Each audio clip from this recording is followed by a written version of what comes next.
इंदौर में आम जनता तो साइबर अपराध के शिकार हो ही रही है, साथ ही रैपिडो वाहन चालकों को भी निशाना बनाया जा रहा है। इसी के तहत कई शिकायत साइबर क्राइम ब्रांच द्वारा दर्ज की गई है, जिसमें 2025 के 3 महीनों में ही 7 शिकायत पाई गई है। दरअसल इंदौर में साइबर अपराध को रोकने के लिए पुलिस द्वारा कई तरह के कार्यक्रम आयोजित कर जन जागृति फैलाने का काम किया जा रहा है, लेकिन उसके बावजूद भी साइबर अपराध विभिन्न तरह से बढ़ रहे हैं और इसी के तहत रैपिडो चालकों के साथ भी साइबर अपराध की घटनाएं सवारी बुकिंग के नाम पर की जा रही है। एडिशनल डीसीपी राजेश डंडोतिया द्वारा बताया गया कि 2024 में 50 शिकायतें दर्ज की गई थी, तो वहीं अभी 2025 के शुरुआती 3 महीने में केवल 7 शिकायतें आई हैं, जिसका साफ तौर पर एक ही संदेश है कि अभी भी साइबर अपराध रैपिडो चालकों के साथ हो रहे हैं। केवल जागरूकता ही साइबर अपराध से बचने का एक कारण है।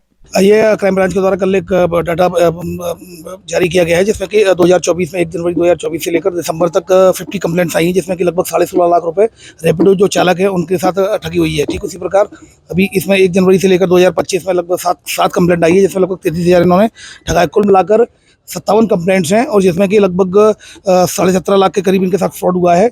रैपिडो जो के चालक हैं, इसमें जिस तरह से मोडस ऑपरेंडी बताते हैं, ये फ़ोन करते हैं रैपिडो चालक को, ऑनलाइन बुक कराते हैं, उनको बुलवाते हैं हॉस्पिटल के पास और बोलते हैं कि हमारा जो पेशेंट है वो डिस्चार्ज होने वाला है, मैं पेमेंट एडवांस में कर देता हूँ। और एडवांस में पेमेंट करने के नाम पर वो लोग उसको एक स्क्रीनशॉट भेजते हैं 5500 या 7000 या 9000 का, और बोलते हैं गलती से ज़्यादा पेमेंट हो गया है, आप वापस कर दो। और वो स्क्रीनशॉट के उसमें वो जो रैपिडो चालक होता है वो वापस कर देता है।